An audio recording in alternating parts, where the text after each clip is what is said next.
What's up, everybody? Welcome back to another episode of the Climb Together podcast. This is episode number 11. Why I was talking like that, I don't know. I don't know why. I couldn't tell you. In the world? I don't want to talk about it. That was like a really good entrance, though. I feel like that was pretty. So, what's up, everybody? Welcome back to the Climb Together podcast.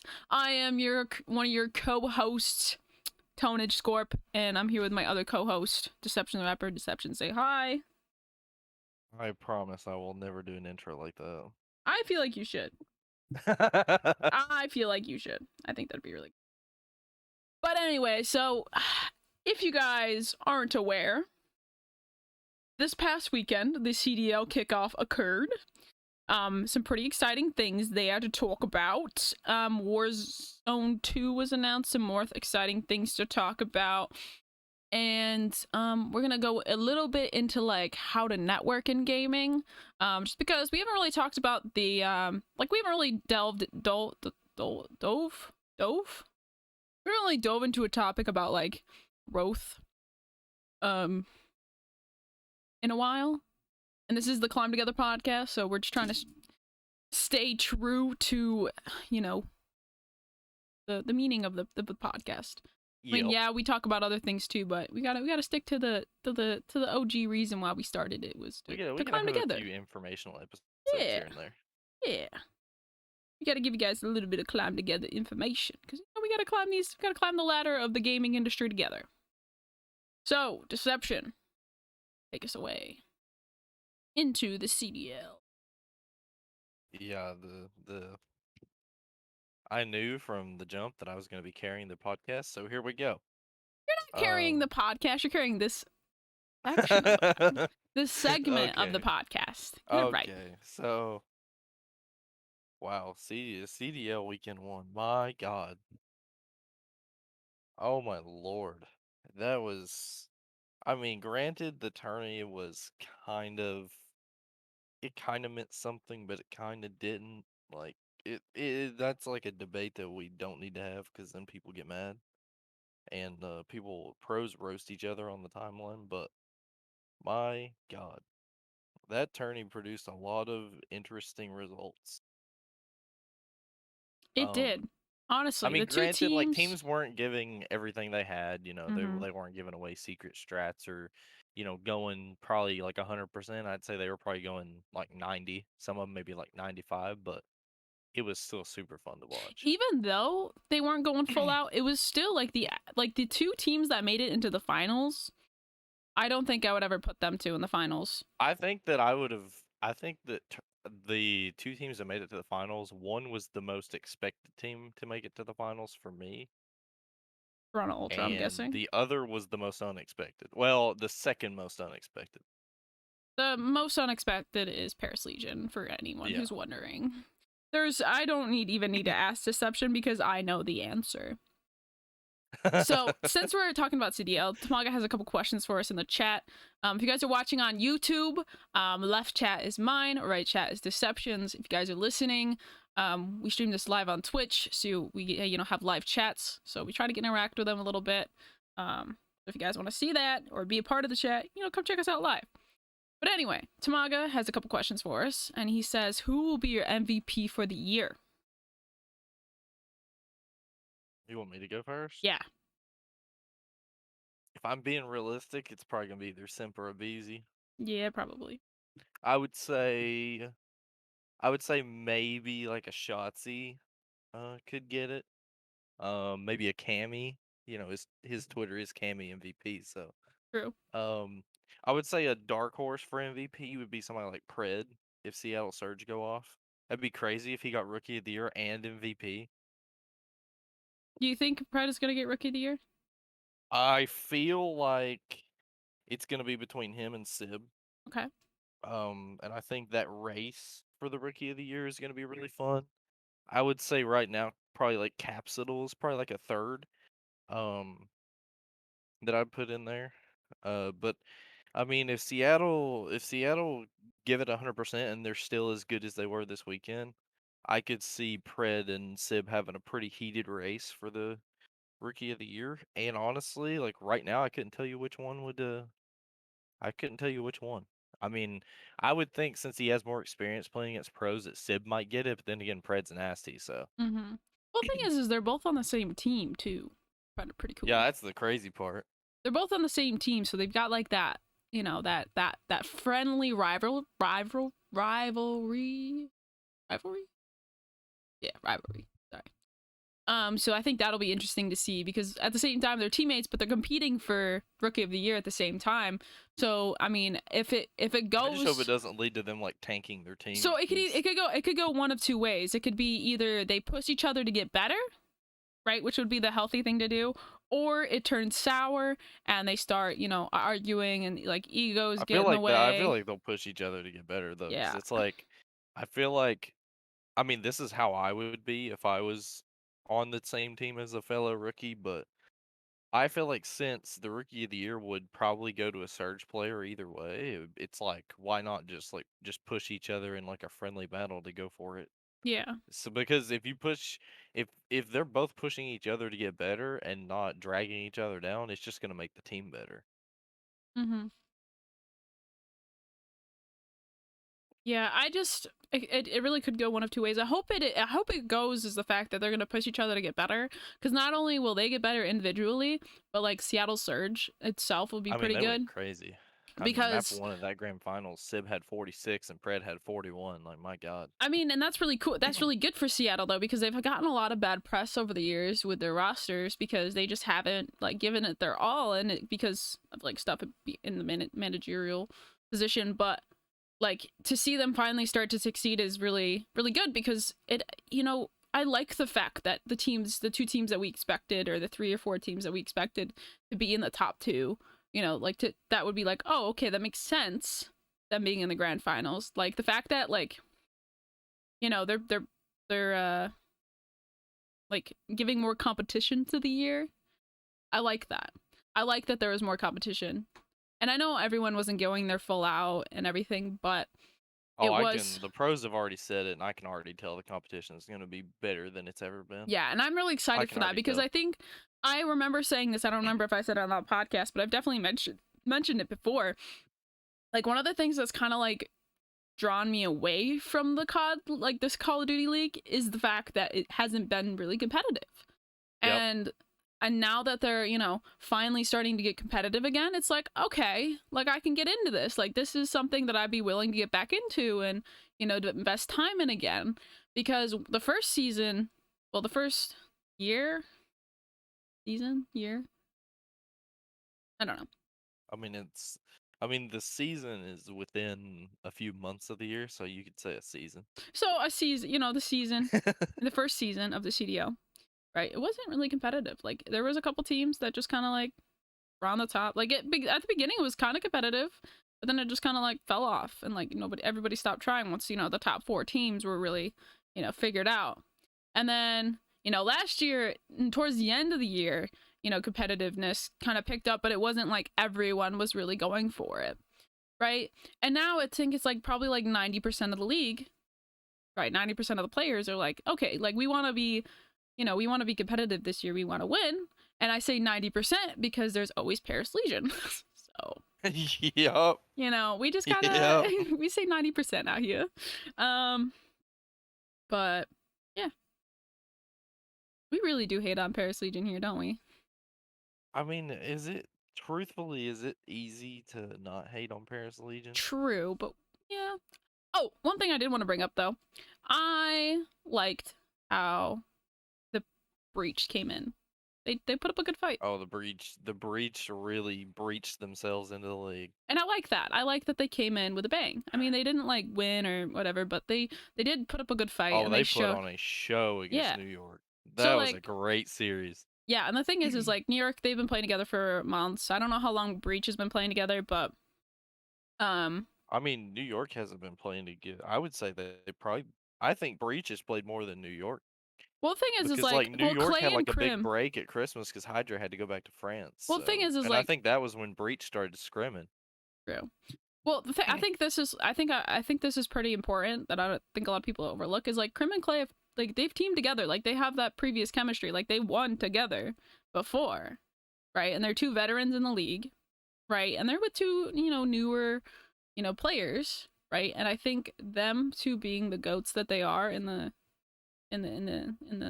veterans that they are is really like helping them out because last year on the subliners Clay was kind of doing it all by himself and he was getting really pissed off because no one was really backing him up because he was on a team full of like newbies.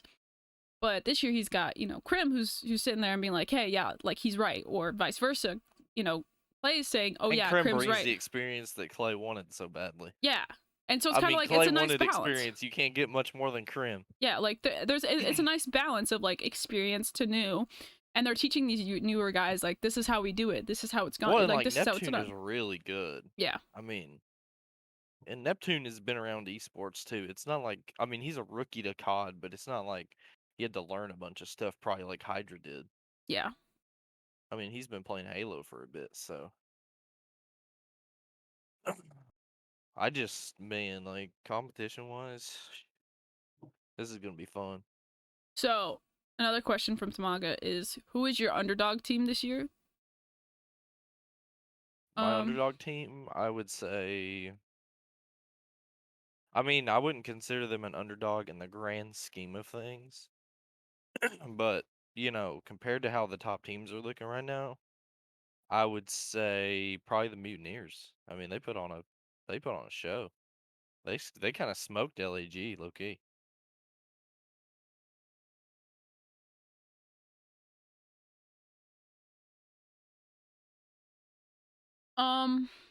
Personally, I think. Let me pull up the bracket real quick. Oh, Florida came out hot. It could have just been Florida's day, but if they look like that on land all the time, they could be a threat as long as they keep themselves in the top 8. Yeah, I don't know. I'm gonna have to go with I'm gonna have to go with Florida Mutineers. Yeah, we get it, Tony. You didn't watch any of this series. Shut up. It's either them. Honestly, I'm gonna say Seattle Surge was a little bit of an underdog. I think not like the players themselves, but like as like a brand I think in a team Surge in an as a event whole. was an underdog because it was a whole new team, but like Yeah.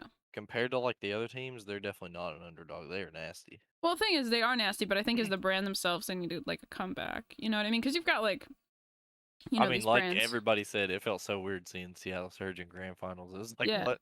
Like, because usually they're like one of the first few out, right? So to see them like, make it out and And get in to the speak to finals. like how little they've advanced in tourneys, that was the third time they'd ever played Ultra in a tournament. Like they really have not been doing that.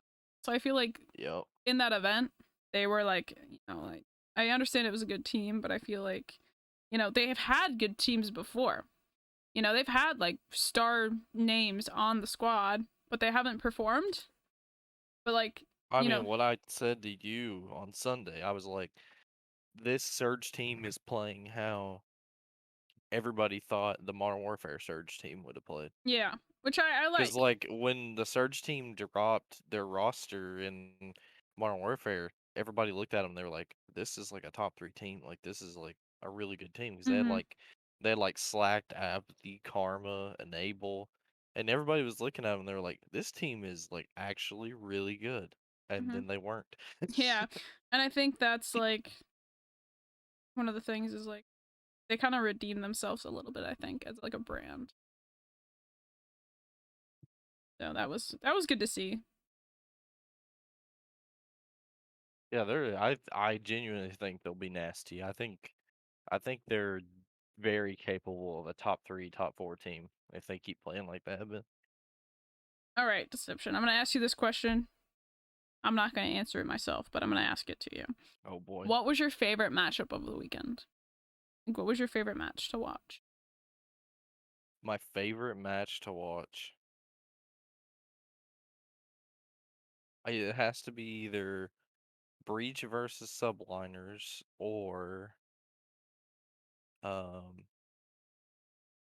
honestly, or up until game 4, Ultra versus Surge. Up until game 4.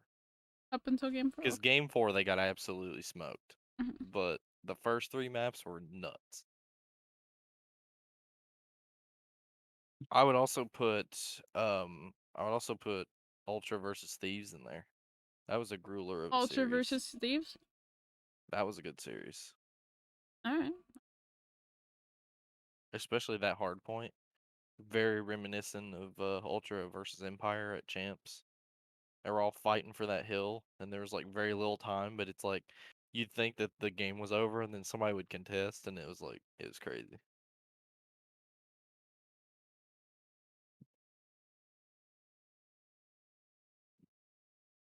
But I mean, the tournament just produced a bunch of interesting results. I mean, granted, there's going to be an asterisk on the tourney because it's like, how do we know all these teams weren't just kind of chilling Mm-hmm. since they were really like exhibition matches? But kind of crazy how FaZe had their whole little ring ceremony on stage and then got clapped out of the tournament.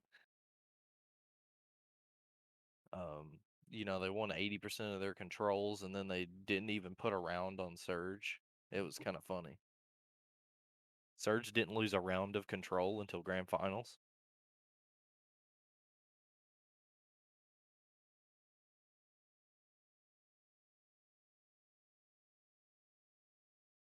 I just think it brought a lot of excitement to the this year. But one thing I do want to bring up real quick while I'm thinking about it is you called it. Everybody in chat. Where's Merc and Maven? We want Merc and Maven. Where's Yeah, Merc and Maven? whole Merc and weekend, Maven, where they at? every match. Bring back Merc and Maven. There were very few times when the chat could, like, as a consensus, say something other than "we want Merc and Maven."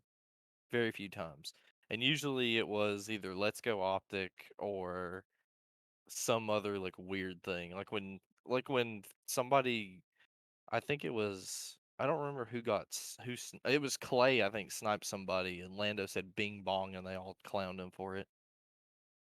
But other than that, it was just "we want Merc and Maven" the whole weekend.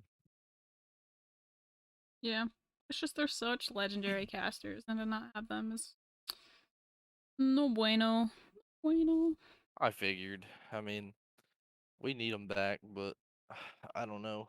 I don't even know if they're coming back. It doesn't seem like they're in the mindset that they even want to come back.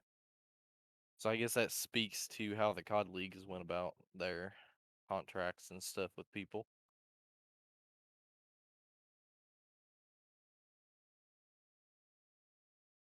I mean, but without Merc and Maven, the casting booth was definitely lacking. But I would say on the desk and stuff, it was really good.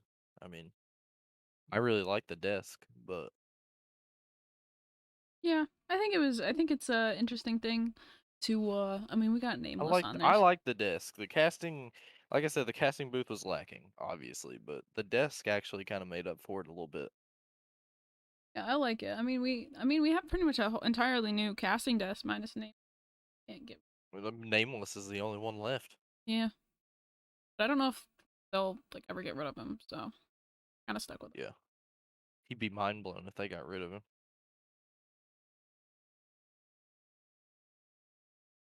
That's another thing that the chat could, as a consensus, say is whenever he would say he was mind blown.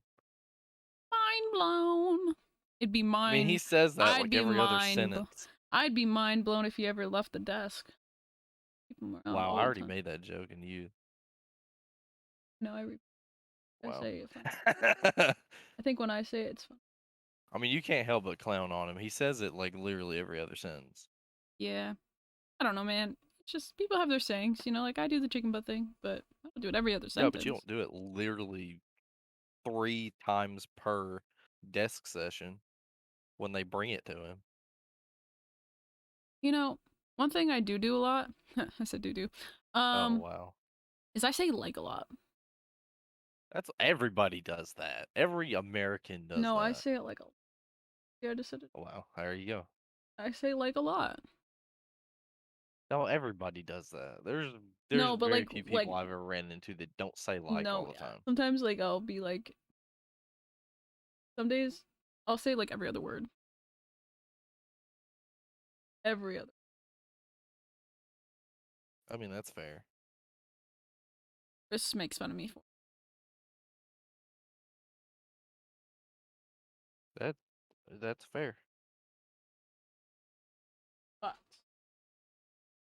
I don't know. Do you have anything else to bring up about the Call of Duty League? Do you have any questions in chat? About the Call of Duty League? The Call of Duty League.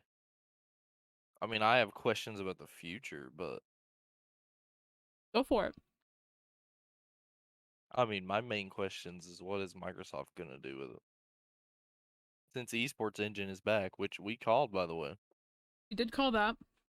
Since Esports Engine is back, I kind of hope they just take over. I hope they just look at the COD League and they're like, you know what? This was a cool idea, but it didn't work. We're Yeah. going back to MLG. I think I'd like that too. We called a lot last week on the podcast. I just want to point that out. And It's true. if you guys want, some predictions that are correct, come over to the podcast where we make them and bake them Yeah, all except for and the serve them to CDL you. predictions. The CDL predictions were very I off. think a lot of people were way off on those. Everybody's brackets got busted. Mm-hmm. But yeah, that was Everyone said, the fuck? that was crazy. But you know what's even more crazy, Tone? What's even more crazy? Warzone 2 is coming. True. I will. This came out like last night, right? It came out yesterday. Let me Yesterday? find the article. So, yesterday, it's like all over Twitter now. It's been trending on Twitter for probably like the past like 12 hours, I would think. And We came out 24 hours ago, but it's been really trending the last, couple. so Charlie Intel tweeted it. He said, "Breaking: Bloomberg reports that the next 3 Call of Duty games will release on PlayStation as part of the PlayStation Activision partnership," which just means they're still releasing on PlayStation, not exclusively on PlayStation. But Yeah, the COD is still gonna have some PlayStation perks at least until 2023. which is good. And the piece of the Bloomberg article that they posted says that includes this year's Call of Duty, expected to be a new entry in the popular Modern Warfare sub-series being developed by Infinity Ward, and the following game, which is in development at Treyarch, both Activision-owned studios. The deal also includes a planned new iteration of Call of Duty Warzone, the lucrative free-to-play game that was released in 2020.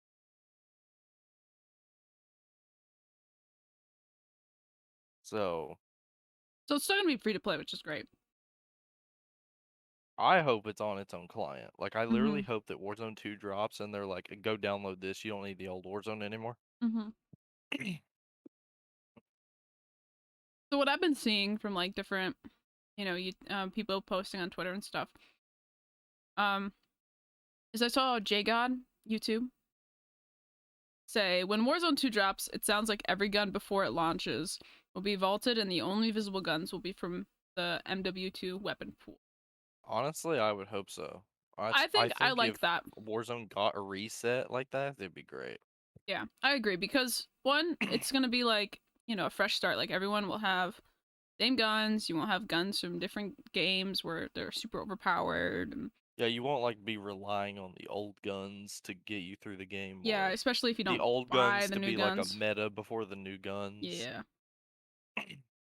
So it's like one of those things. It's like a nice fresh start, which will bring us back to like when Warzone first came out. Yeah, when Warzone first came out, everybody was clueless. Nobody knew what a meta was, and it was really fun. Yeah. It's it'll bring us back to that. The refresh of it. They just really need to like fix the graphics because it's really hard to see people in I'm Caldera. assuming that's what they're gonna do. I've heard a lot of things about not only stuff that's going to be happening with Modern Warfare 2's third mode, which we'll get to, but just things about Modern Warfare 2 that seem very next gen oriented, and it kind of makes me wonder if Vanguard will be the last game that's put on PS4 and Xbox One. I'm gonna guess yes, but at the same time, I think it might be a no because it's just so hard to get your hands on a PS5 and an Xbox Series X. I don't know. There's a lot of people that have them now. I know, but they're not like they're rarely ever. You can really rarely find them in store. It's not as Well, here's the available. thing about that then. I think if they still put them on PS4 and Xbox One, I think it'll end up being like a Advanced Warfare Black Ops 3 situation where the game is on PS4 and Xbox One, but it's not nearly as good as like the next gen version. Hmm. Could be. If they want to hold out for the PS4 and Xbox One people, that's probably what they'll do. Because from what I've heard from the leaks, there is a lot of things that are in the Modern Warfare 2 that the consoles right now than the old gen ones probably cannot handle.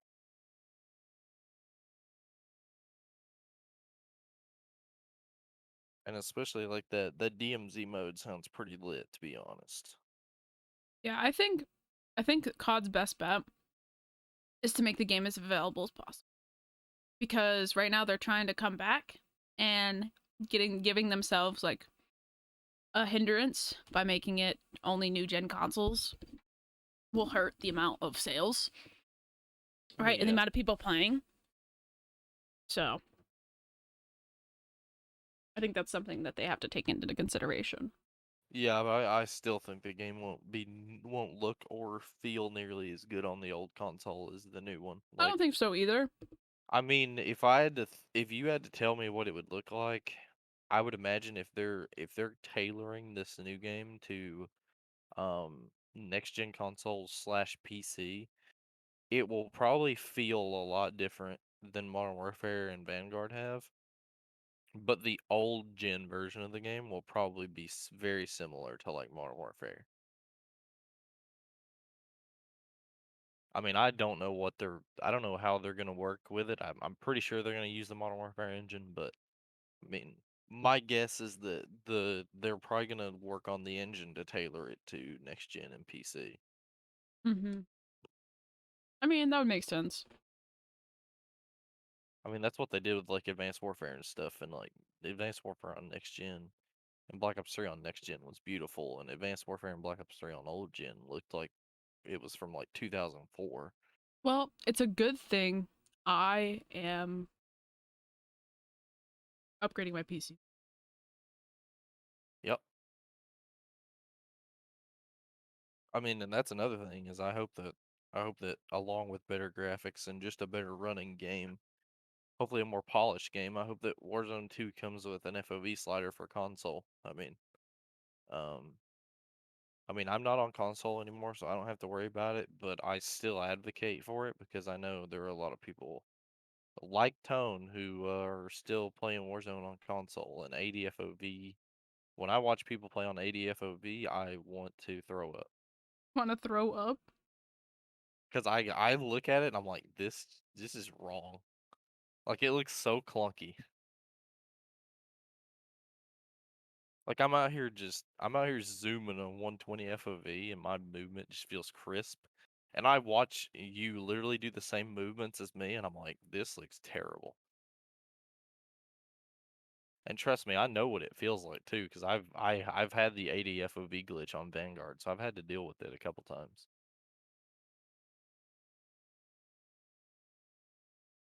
But yeah, like I just hope that they get their stuff together for Warzone 2 and it comes out even better than how Warzone did.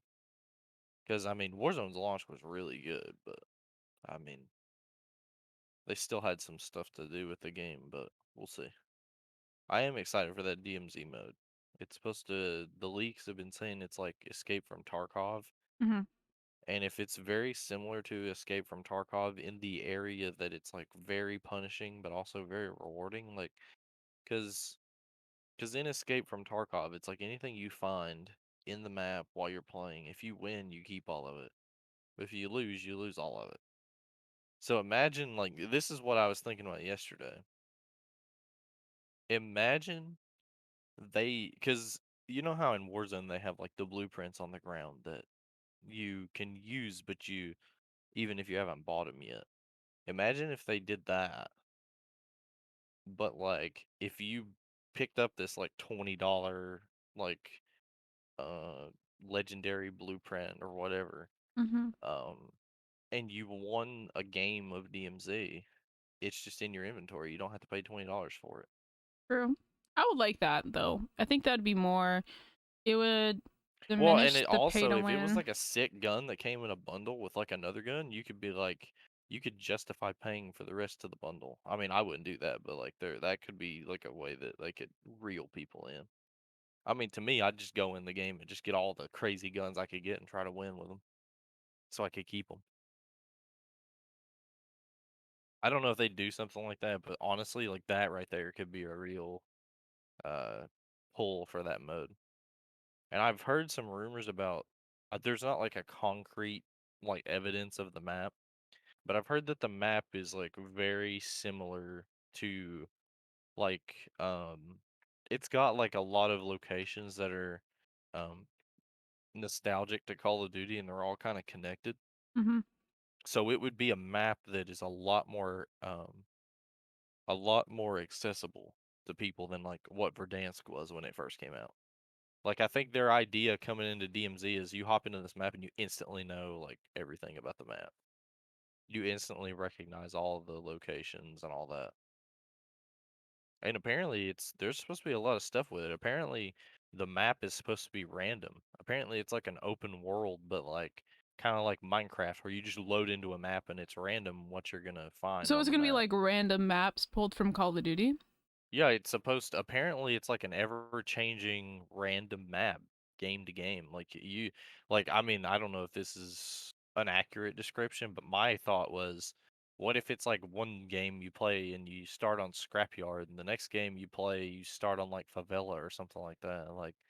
Um and they also said that there's going to be changing like variable um like weather and stuff in the game.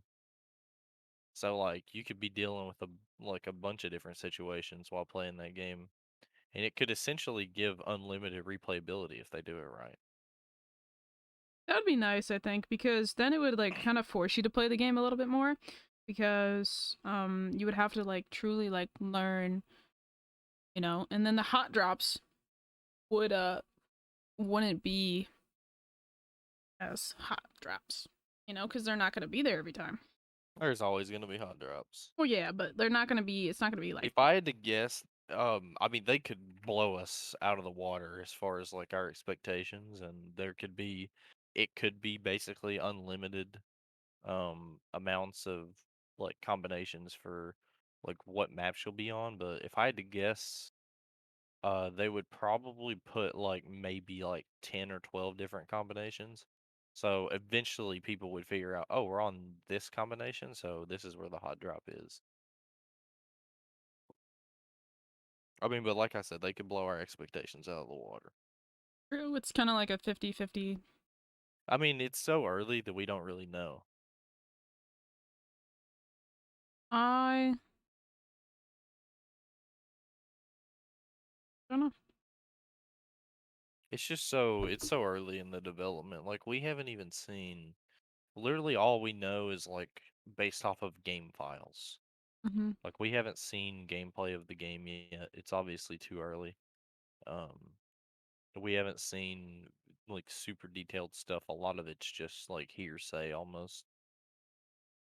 But a lot of credible leakers have been saying some good things about the game, so we'll see. I think one of the main things is it's just gonna have to be like a our opinion on it will develop as time goes on. Well, it's the same thing with Vanguard. I mean, because granted, Vanguard didn't launch that well, and Vanguard hasn't been received super greatly, but around this time last year, all the reports were that Vanguard was in shambles, and like it was like, who knows if it's even going to release this year? Yeah. Like they might have to delay it a while, more than just like a week or two. Um, but You then know, like that might be stuff good picked though. up apparently in like August, and apparently we had a really complete game for the most part when it got revealed. So Yeah, I mean, I'll take it. I mean, like the best thing ever, but you know, we'll take it as we can. Alrighty, do you have anything else to add on the Warzone 2 topic? I just want it to be good. I've been having a ton of fun on Warzone, and I hope Warzone 2 is just even better. Yeah, me too. I love Warzone. I really do. I think It'll bring back like a lot of the nostalgia of a new game when they do Warzone 2. I think that'll be good for them. I think Modern Warfare 2 will bring back nostalgia because they've been talking constantly about how much classic and like legacy items are in that game when it comes to guns, maps that are going to be in the game, everything. They should bring back the classic camo system. Leveling system. That would be nice. That would be nice. I need that in my life. I need that. That would be very nice. Like, it was good. I don't know why they got rid of it. I don't know. You know Call of Duty. They change everything that they don't need to change. True. Alrighty. Their motto is, if it ain't broke, please fix it. Literally. That's their motto. Now, we're about like halfway through the podcast, and I want to go into this topic, this next topic, but I need to go get my notebook because I forgot to grab it. We need topics for the podcast. Well, okay. I want to go into this next topic pretty deep, so I want to make sure we have enough time to talk about it, and then we'll do questions at the end. But I got to go get my notebook real quick, so... because that's where my notes are. Wow, I got to entertain the people I left it in my again. room! Give me like 5 seconds. Oh my god. Okay. Alright, well, back to Warzone 2. I mean, I don't know about y'all, but like, I'm low-key on the blackout train, you know? Low-key on the blackout train. Imagine we got blackout 2. Oh my god. I don't know. That's just me, though. Obviously, there are people who didn't like blackout a lot, and there are a lot of people who adored blackout. I was in the latter, so I don't know. Alright, I'm back. Blackout 2 would be cool. So, while you were gone, I gave my case for Warzone 2 being essentially Blackout 2, but go. I would love Blackout 2. I think you would too. Alright. So, this is something I wanted to kind of like delve into for a while now, but I feel like now is like a good time because we kind of like we went through like the CDL and Warzone 2 pretty well, pretty quickly. Yeah. So, Deception and I, when we first were, getting to become friends and whatnot, we would join these Twitter Spaces when Twitter Spaces was first a thing. And I would go in there and we'd talk to different, creators and people within the community, like different people within management side, casters, competitive players, streamers, YouTubers, and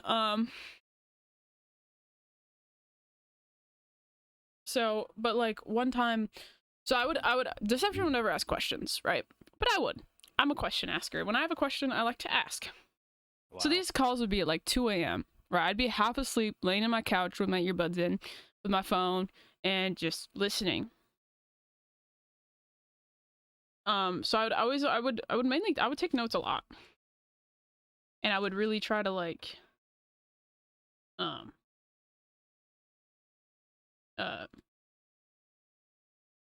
learn a lot. So I have a few notes that I want to kind of go over and explain a little bit. I only have like 2 pages, which I thought I had more, but I guess not. But I feel like that'll be plenty.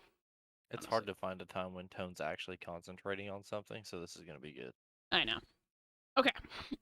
So I went in and asked a question. I said, what's the best way for me to like not work with people over like Discord and Twitter and Twitch?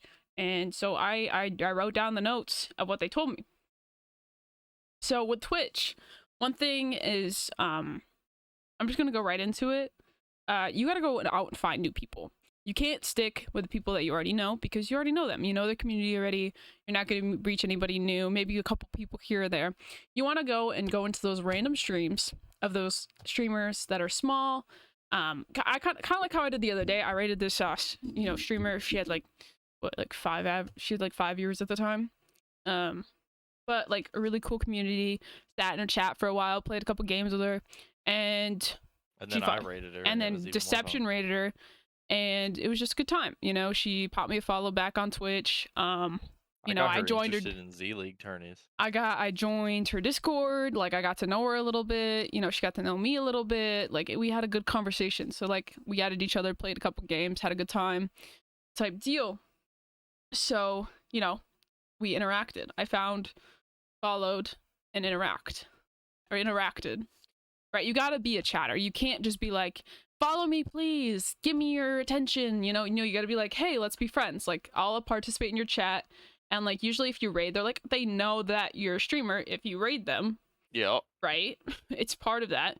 And I mean, my motto is make friends first. yeah, make friends first and then promote yourself later.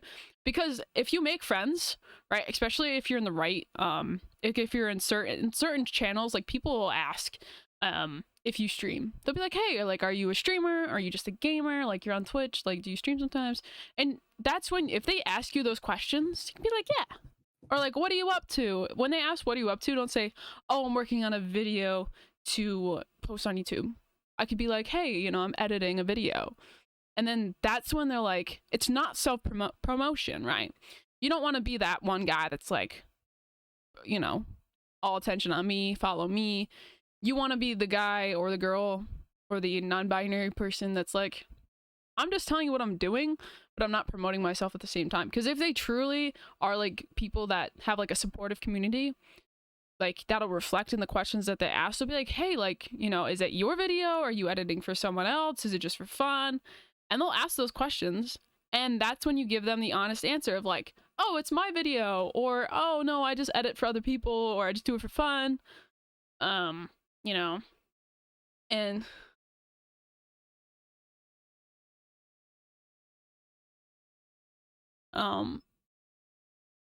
yeah, like you've gotta like kind of build that relationship with them, because those questions will come. Those questions of, hey, do you stream? Hey, and a lot of people have shout out as an option in their stream, and they'll shout you out if like you're around there quite a bit. Like if you come back stream and you come back pretty much every stream or once a week during the stream, and you make yourself known within their community. Like if you genuinely think like, oh, like this person's really cool, I want to be a part of their community, and I like the people that are in their community, I kind of want to bring them over to mine. Go to their streams.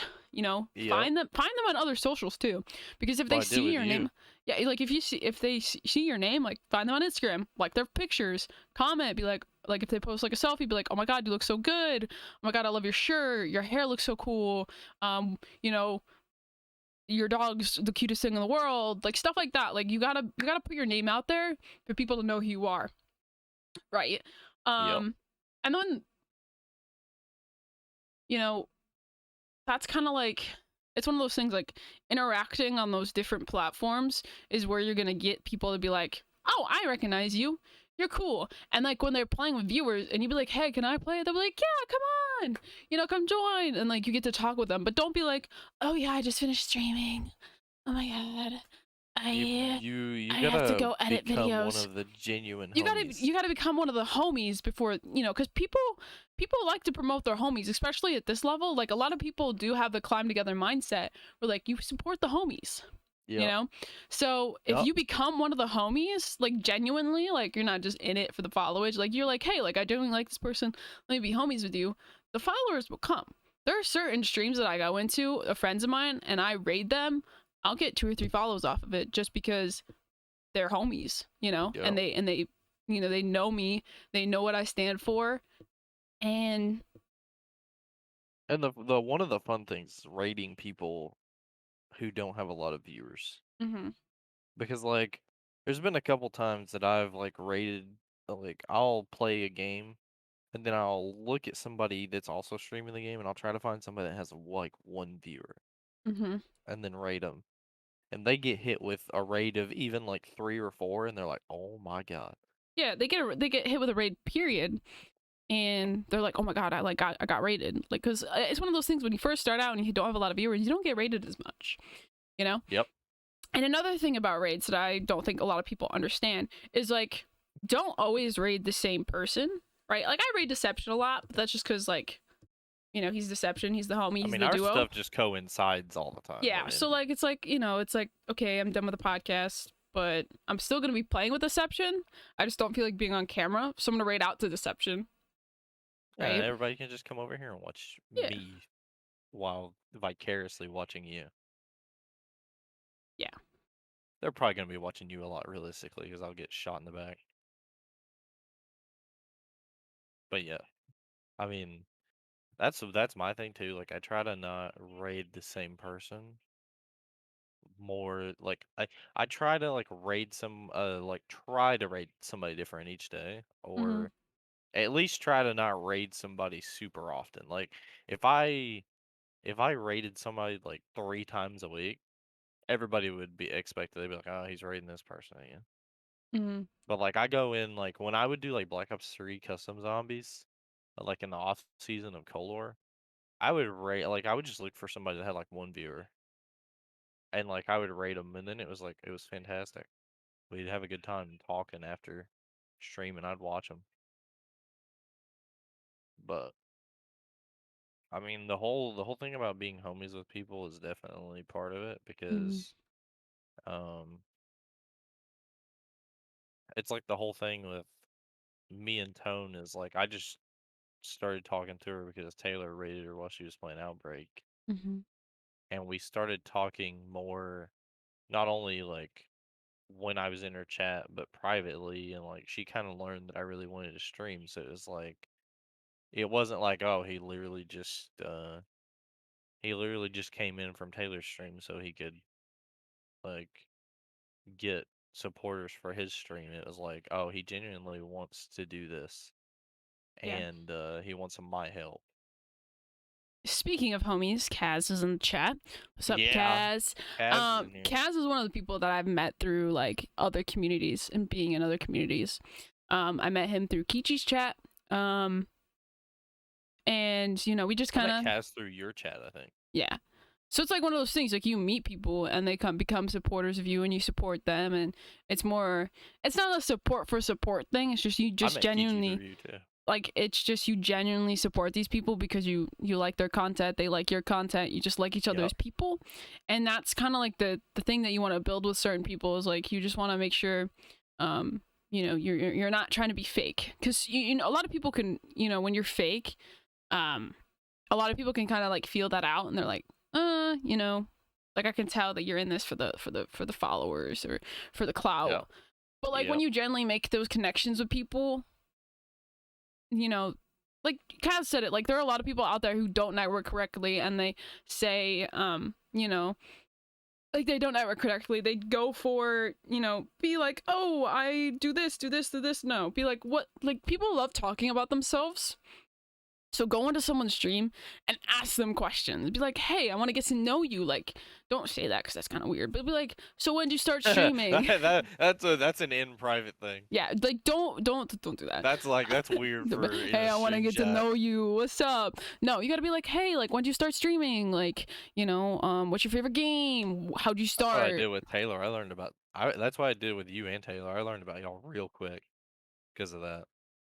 Like build genuine connections with people, because once you do that, that'll be it so much easier when you come in. They're like, what's up, like how's it going? Like when there's some streams that pop and they're like, Tone, what's good? And then people in chat know who I am. They're like, Tone. And so people are like, who's Tone, you know? And they're like, they come and check me out. Yeah. Cass says, like I got this one dude in my niche who consistently comes into my stream and only talks about his content and what's going on with him. It's like I like hearing about what's going on in my people's streams, but when they're only talking about themselves, like I'm almost very disingenuous. True. Like there's some streams I come into, especially like with people that I'm homies with now, that I've been homies with for like 2 years, that I like come in and I like update them on me. But that's mainly because like they're invested. Like they're like, let me know, you know, how it goes. And I come in and I let them know how it goes. Like when like if Tone came in my chat and just only talked about how she was editing a video, I wouldn't bother me at all, because like we talk about that all the time. It wouldn't feel weird. it's like they only come to promote what they have going on, and that's not networking. That's low-key leeching. Exactly. Like networking is like going into someone's stream and being a chatter. Like, yeah, before you let them know you're a streamer, you have to be a chatter first. You have to engage with the community. You have to become known. Like, it's one of those things. It's like, I think Deception's a good example. I'm gonna use deception real quick Well, because I was also gonna say I think I am a good example I'm because gonna use deception most as of the time that I did networking was before I started streaming, so I didn't have stuff to talk about in the form of like leeching. Like I was just kind of like, I want to start. he was being a chatter. I mean, he didn't be like, oh, I'm gonna start streaming like right away. Like eventually, after a couple months, he was like, yeah, I kind of want to start streaming. But it's one of those things. It's like he was chatting, he was following, he was in the chat pretty much every single day. Oh yeah, supporting me on other platforms and everything. And Tone's one of the streams that I genuinely wanted to pop into every single day. Yeah, he like learned the people. He met Kaz, Kichi, Jaded, Redbeard. Yeah, I learned Kichi after you raided her one day, and then I started popping in Kichi's streams all the time. Yeah, it's like one of those things. Like he genuinely got to know the community, and like Mads. So like when he finally started streaming after I freaking coerced him to, I had to get fiber first, man. Then I had to make sure it worked, and it worked flawlessly. So,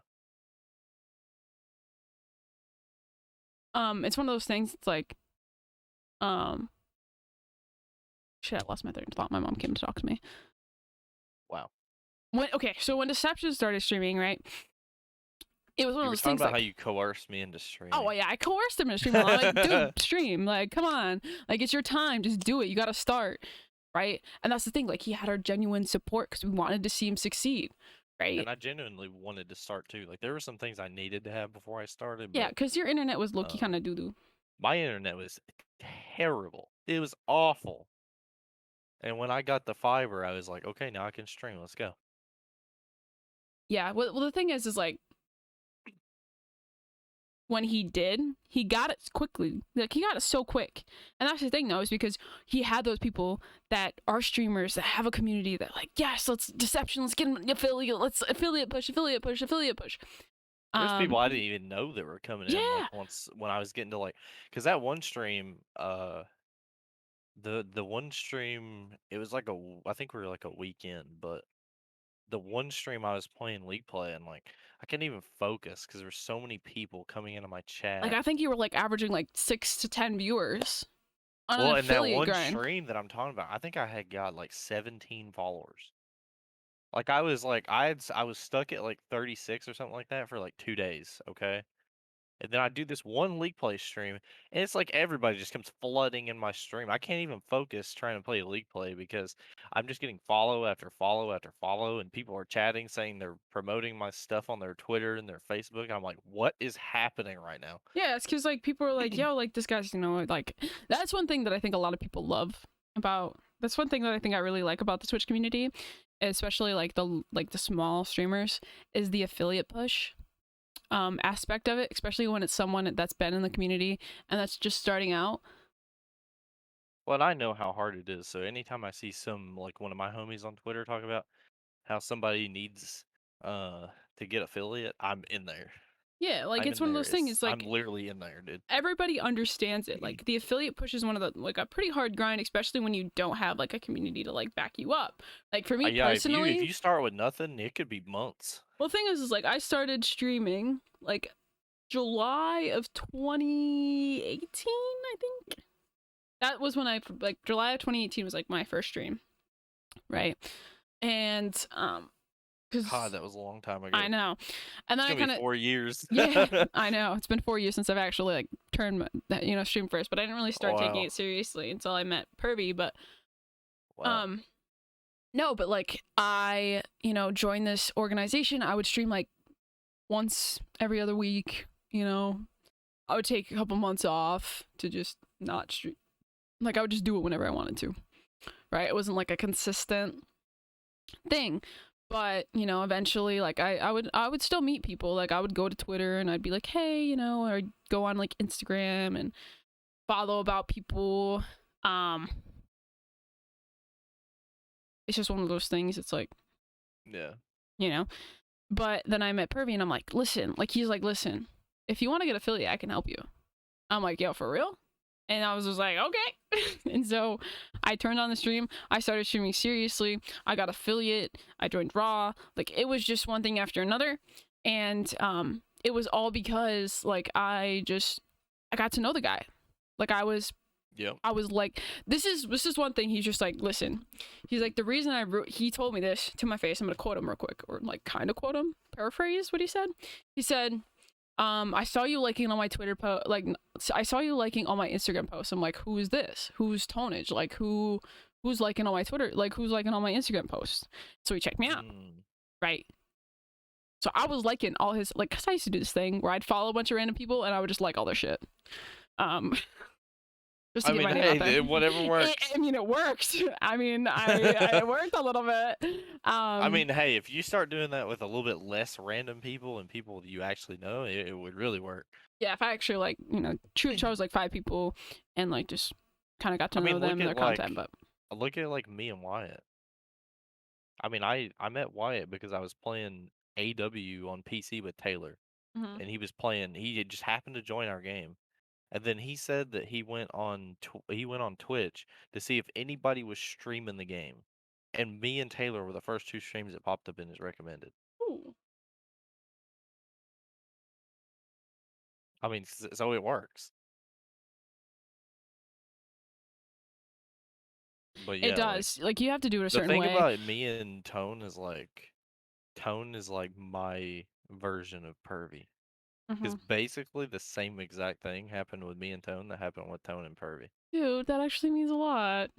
Aw. No, it's actually true though. You're gonna make me cry. It's actually true though. It's literally like you talk about Pervy, and I'm like looking at what happened with me and you, and it's like literally the same thing. Aw, dude. It's identical. Stop. It's identical. Making me tear up a little bit. It's literally identical. The thing is like you didn't really self promo either though, and I think that's one thing that I think we should touch on real quick is because Jada brought it up. He said if I ask about your stream or how things are going, that's cool, but the person that only jumps in chat for self promo only, that's one thing though. Like a lot of people do that in Discord. Well, they'll like just post in the self promo of a Discord and not be active inside Discord. So like people will see it, right? But they're like, who's this? Like I don't know this person. Like they've never shown up in one of my streams or someone else's stream. Or like I haven't seen them in the community, so why would I go watch their stream? They're just posting some promo. Yeah. Right? I guess one of those things is like, like I could, but at the same time, like I don't really know them, Well, the thing about me at the time because most of my story stems back to Tone, so I'm always going back to that. But when I was talking to Tone, I didn't have things to sell promo, so it was almost impossible for me to kind of be a leech in Tone's stream because I didn't really have anything to promote. I hadn't started yet. Yeah, like Jada probably worded this a lot better, but networking only works if you are willing to chat and interact with streamers / chatters. Just talking with someone will help create connections, even by accident. Like that's what you want to do. Also, talking with fellow chatters helps too. I mean, like when I'd be in Tone's stream talking to Tone, and then some other person would show up, I would always say hello. And I think one thing that I don't think a lot of people realize with like the gaming world in general, it's all about who you know. Yep. It really is all about who you know. Because you may stumble into a chat, this guy, right? Just a random guy or girl streaming COD, right? And you go in there and you're like, hey, what's up? I would go in and say howdy. And then it kind of like throws people off that I have like a New York accent. They're like, why are you saying howdy? Because it's fun. Why are you saying howdy? Because it's quirky. Because it's different. It's fun. It's something. Yeah, they're gonna catch it too. People are gonna be howdy, like, what's up? Like, what's up? Because everyone goes in and say hi, hey. I say howdy. Something different. Something that stands out. Something that I do in every chat. What I like doing in the chat, if I read somebody's news, I put a green heart in chat. That's good. I just like howdy. It's one of those things. I pop into every stream saying howdy. It's kind of cringy sometimes, but it's my thing, Going in and I'm like, hey, howdy, like I don't go, hey, I go and enter every chat the same way. It's something, it's better than hi. It's better than what's up? Hi, Tone in all caps. Yeah, he goes, hi, Tone. I go, or he goes, Tone, and it's one of those things. First impressions are huge. Excitement for coming into Tone's chat every time. Jada has this correct. First impressions are huge. He comes into stream and says, yo, yo, yo, yo. Like you have to have your own unique entrance into a stream. So people are like, oh, you're different. Like you stand out a little bit. And I think that's what a lot of people look for too when it comes to watching content is they want something that stands out. They don't want the same cookie cutter content that they get everywhere else. But Yep. that's a whole different content topic that we don't have time to go into. But the thing is like, and I'm gonna go. Jada, I see you have a question in chat. I'm gonna go back to it in a little bit, but I want to go through this idea first. Like that's like just get into people's streams, man. Like just get out there, put your name out there, and meet people. I mean, that's what I did. Become part of a community and follow them on other platforms. Follow them on Twitter. They'll follow you back, and you don't have to tell them that you stream on Twitch. They'll see your go live tweet. Be like, oh. Well, the crazy thing is, like, with a lot of the smaller streamers that I've followed before I started streaming, after I started streaming, if I rated them, whatever. If I follow them on Twitter, they'll like all I'll say is I followed you on Twitter just to like show interest in them. Yeah, And be then like, they'll hey, be like, I oh, dropped you I'll a follow follow. you back then. Yeah, be like, oh, I dropped you on won't a even follow. ask for a follow back. They'll be like, I'll follow you back then. Yeah, and your real life story is what people bring your people into community. Exactly. Like I really don't talk about my IRL a lot on stream. Me neither. Like, but the thing is like I have like this vibe that I try to keep with my stream. I try to keep an upbeat, happy, positive, sometimes ragey environment, but it's all fun rage. Sometimes a ragey environment. Like I called this guy that was sitting like I make weird noises when I rage, you know? Like there's some clips that like I'm just going blah, blah, blah, blah, blah, you know? I try to make it a fun rage, right? Cuz like Call of Duty is sometimes, but it's fun. But you want to like make that you got to find your vibe of your stream and then take that vibe and bring it elsewhere. You know, be positive. Yeah. Like be positive. Peace, love, and positivity. Be, like if you have a very positive team, like if you have a very positive stream, I have a very positive team. If you have a positive stream, bring that positivity elsewhere. Right? If you have like a very rage stream and people are like playing with viewers, you can rage, but don't be like too overbearing about it, you know? But be like, unless oh my god, then you can do whatever you want. True. But like you know, don't be that person that like over the top. Don't try to steal someone else's show, especially when you're playing with them, because it is their stream. But like, you know, chat with them. Sometimes when it comes to certain people, it's like, but like if you're with the same people all the time and having the same personalities is the show. Yeah. Well, the thing is one thing I think would be, this is like probably one of the best times to steal the show. Say you're playing Warzone, it's final circle, right? You're the last one up. It's a 1v6. Show up.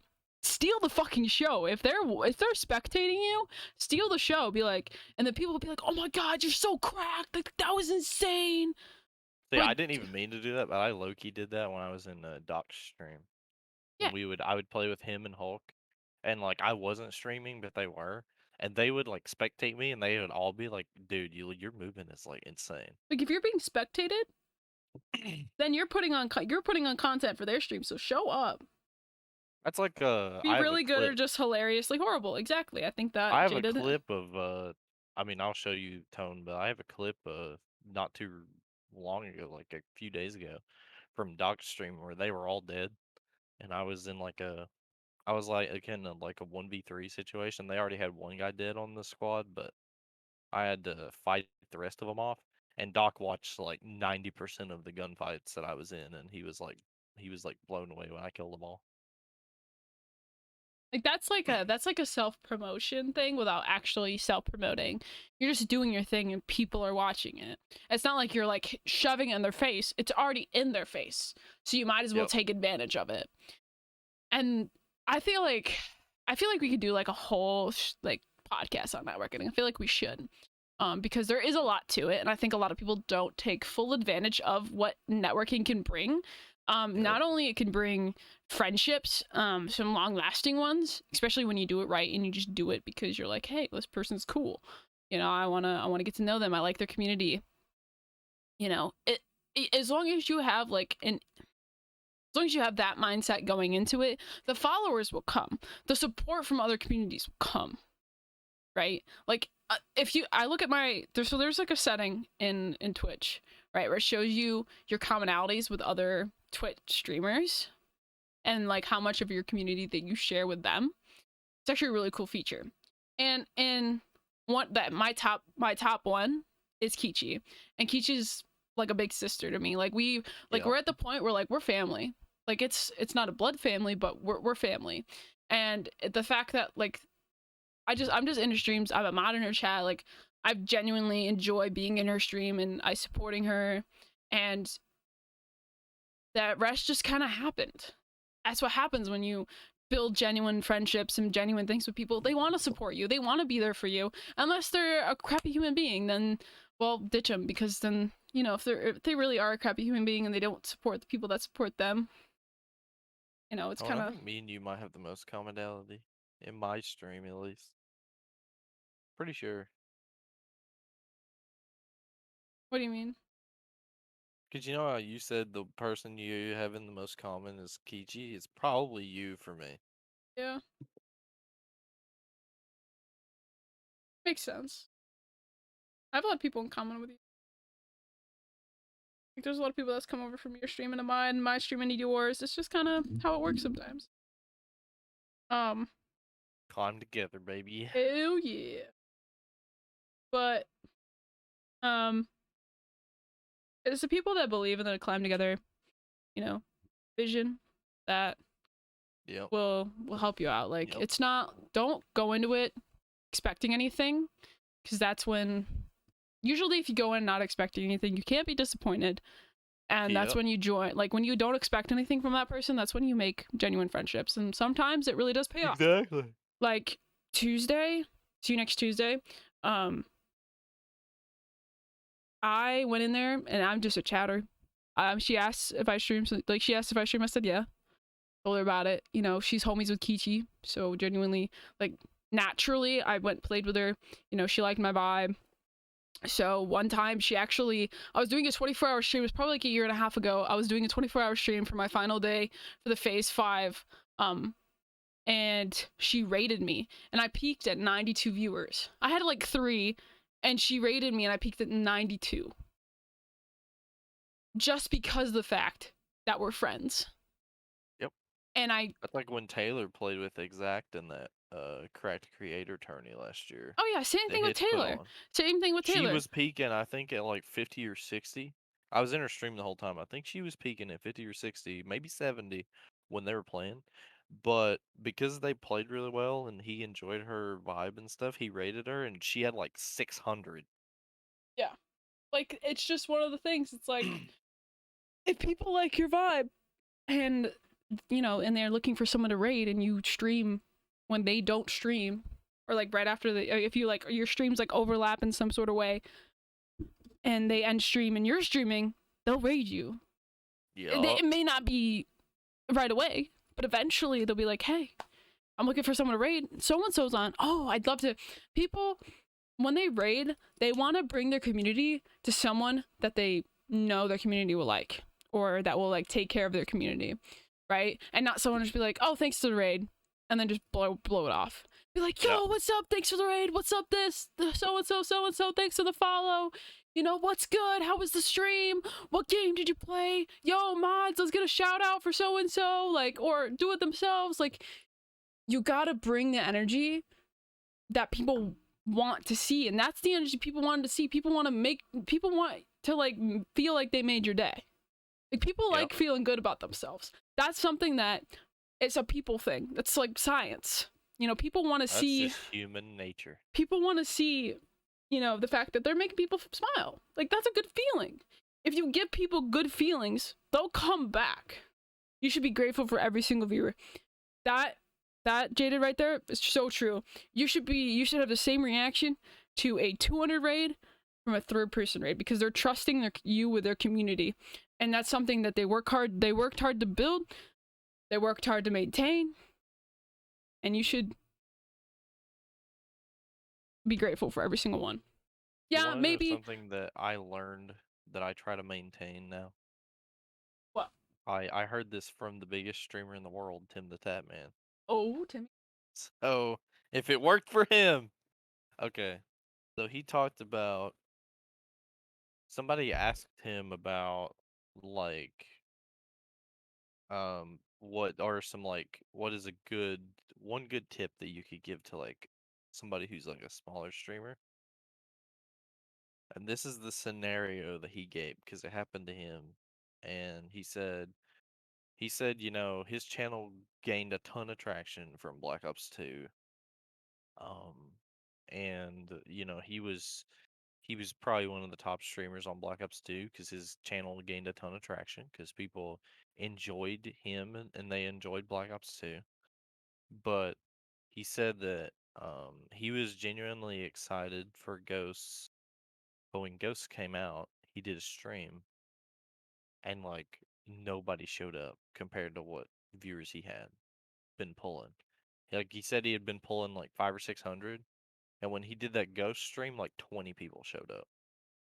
And he said the key to growing your stream is instead of worrying about the other like 400 people that aren't in his stream, he just looked at the 20 people that were in his stream and he made sure that they stayed and that he made them want to stay. Yeah, And interact with that's a them. key. You got to interact with them as you would your regulars. You know? Yep. You have to make them want to come back. And this is one thing that I like about the fact that I'm a server, right? Is because you do when at the last place that I worked, there was this couple that came in. They ordered the same thing every single time. They would just sit there and play like they would just play like what is it called? Quick draw? Do you know what quick draw is? Betting thing. So they would sit there and they'd be there for like 3 hours and play quick draw. But by the time, like, people that work there consistently knew that guy got a Long Island iced tea and she either drank Red Cat wine or some other drink, right? And they would order the same thing. Sometimes they would switch it up, but they usually didn't even need a menu, right? And if like you remember stuff like that's one of the things, like, is that every single time, you know, they were regulars, right? But at the same, you would sit there, you would conversate with them, you would get to know them. You've got to treat the tables that come in there once the same way. You got to be, hey, you know, what are you drinking today? You know, what are we gonna eat? And then you conversate with them and be like, oh, what's your, like, what do you, like, you don't want to be like super creepy about it, but like you can be like, you know, where are you guys from? Like, if you were working at, like, I used to work up at the lake, so a lot of people were out of town. Be like, so where are you guys from? Like, are you guys here visiting? Like, do you live here full time? Like, is there a place here? People love talking about themselves. And that's one thing, is you have to do it on both ends. When you're rating someone, get them to talk about themselves. When you're getting rated, get people in chat to talk about themselves. That's one thing that people don't really grasp enough. People love talking about themselves. So get them to talk about themselves and they'll stay. You gotta play into it. Oh, blush me. I just burped a little bit. But there's one thing. We're going to move on from the networking because I think we should just do a whole podcast on it. Personally, because there's a lot more that we can touch on. And I feel like we are more than an hour in. We are more than an hour in, so I feel like we should try to wrap it up a little bit. There's one more thing that I want to touch on that Jaden mentioned. He said, how do y'all feel about people that only lurk in streams? Because Twitch has removed lurkers as a counted viewer. Lurking is one of those things, it's like, I appreciate it. Because one, they took the time to pull up my stream. You know, they may not be chatting. Me, I have a lurk command, so yeah. If you hit it, I wanna thank you for lurking. Even if you don't hit it and you just say that you're gonna lurk, like. See, it is Kaz mentioned that it is a Twitch problem, which is correct. It is a Twitch problem because I appreciate all lurkers. If you're just here pulling me up while you're working, or you just got you got me tabbed, it means that I'm on there. It means that they're thinking about me, right? That they take the couple whatever, because time is priceless. That's one thing that I don't think a lot of people understand. Time is priceless. So if people spend even like 30 seconds a stream going lurk or just pulling up the stream, it means so much, because they're taking time out of their day to let you know that they're here supporting you. And that itself is priceless. And I appreciate it. So I think lurkers are a good thing. Because it's one, it's just people that support you. And if they just have you pulled up on a monitor while they're working on something, or they're, cleaning and they have you pulled up on their TV and they're not chatting, but they're there, they're just lurking, yep. They're still supporting you. And that's something like that's most of the reason why people lurk anyways. It's like maybe they can't watch, but they still want to support you. And that's one of those things. It's like people if they genuinely like their content, like if they genuinely like your content, or they're homies with you, or they want like you as a person, like they'll support you. Whether it's coming in here and chatting and asking questions, or playing with you, or just lurking, or just watching your stream. They don't have to do that. They don't. They could be watching a million other streamers, but they chose to spend their time watching you, and I think that's something that is so underappreciated. So that's my thing on that. If anyone else has any questions, please ask. Got the next 30 seconds to ask them. Both chats. Exception, do you have anything on lurkers you want to add while we wait for questions, if there are any? I mean, I just appreciate any lurkers that come through. Like, if you literally come in just to say that you lurk, like Campo does that a lot. Like, I appreciate you as much as somebody who's talked to me for 2 hours and then they're like, okay, I got to go now. Yeah. Like, they're giving you their time in different ways. Yeah, like there's some people who have been in my chat, and they'll talk to me for a bit, and we'll conversate while I'm playing, and then they'll be like, they'll feel bad because they have to go, and I'm like, no, it's good. Like, you spending whatever amount of time of your day chatting with me means more than anything. Time is priceless. Yep. So I'm gonna say there's no questions, just because we haven't really gotten anything. Did we have any questions last week? I don't know. From the podcast. From the podcast. From the podcast. Oh.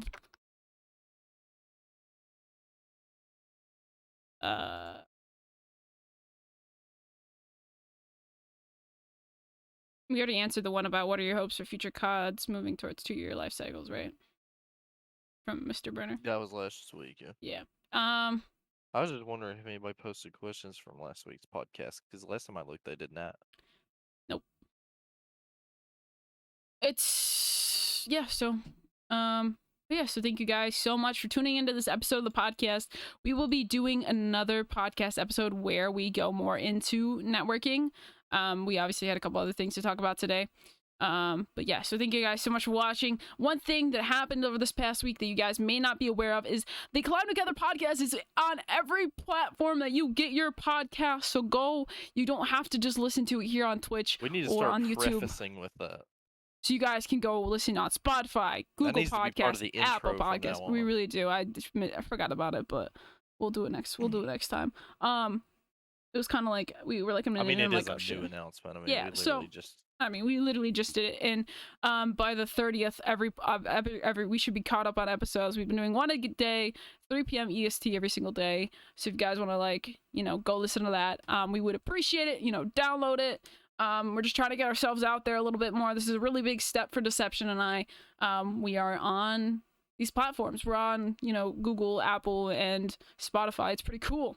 We're on platforms we didn't even know existed. Exactly. Like, there's so many small platforms for podcasts. That are like, these exist. What the yeah, heck? There's I remember Tone pulled up a thing of 40 podcast sites, and I hadn't seen one of them. I was like, what are these places? Apparently people listen to podcasts on them. I don't know. But with that being said, we appreciate you guys for tuning in. If you made it this far, if you guys have any questions for the next episode, please leave them in the description. Follow us on Twitter and leave them there on our Go Live tweets. We'll, or just go to YouTube, comment them there. Or just come to the next live and put the question in chat, and we'll hopefully get to it. You know, we do question sections at the end of every podcast. We try not to make them super long. I mean, this one was kind of a little bit longer, but we did have a lot to talk about. I knew that the networking topic I could talk about for hours and hours and hours. So I think, you know, we'll try to find one where we try to like really just break it down, and we'll sit and we'll break it down beforehand and, you know, make sure we just kind of like know what we're going to talk about before, just so it's not like a 3-hour discussion, because it really could turn into one. You know, it's one of the things here, you know, climb together. We got to help each other figure this out. It's a game. It's a little new. There is no written handbook on how to do it. So when you find out knowledge, you got to share it with others. You know, it's not like one of those things. If you can help someone figure it out a little bit faster, makes it easier on all of us, you know. Be the person that you wish you had coming up type thing. Or the person that you did have. But anyways, that got... Oh, sorry, I just hit my mic. Anyway, guys, that's gonna be it for this episode of the Climb Together podcast. This was episode number 11. If you guys did enjoy, make sure you hit that follow button. Or subscribe, like it, download it, promote it, share it, put your homies on the podcast. I don't know. Do what you gotta do. Anything to add, Deception? I don't know. I think we covered everything, to be honest. Alrighty. See you guys next time. Peace.